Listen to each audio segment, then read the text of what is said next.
তীব্র গরমের পর বৃষ্টি স্বস্তি এনেছে ঠিকই, কিন্তু সাথে এনেছে আরেক বিপদ, বজ্রপাত। গত কয়েকদিনে দেশের বিভিন্ন স্থানে বজ্রপাতে হয়েছে প্রাণহানি।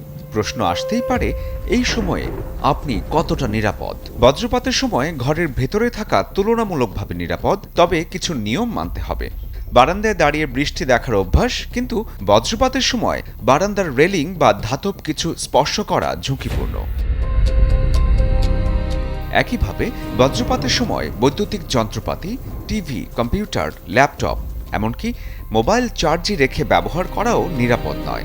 অনেকেই মনে করেন ঘরের ভেতরে থাকলে আর সমস্যা কি, কিন্তু আপনার বিল্ডিংয়ে যদি লাইটনিং রড না থাকে তাহলে ঝুঁকি কিন্তু থেকেই যায়।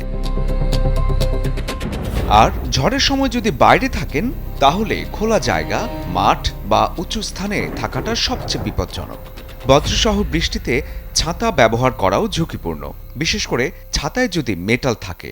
গাছের নিচে আশ্রয় নেওয়া বজ্রপাতের সময় সবচেয়ে বড় ভুল। রাস্তায় গাড়ির ভেতর থাকলে সেটা কিছুটা নিরাপদ, তবে গাড়ির ভেতরের মেটাল অংশ স্পর্শ করা এড়িয়ে চলতে হবে।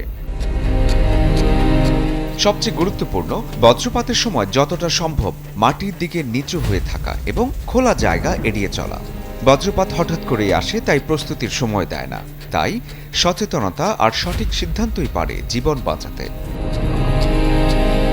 শরীফুল হক, চ্যানেল 24।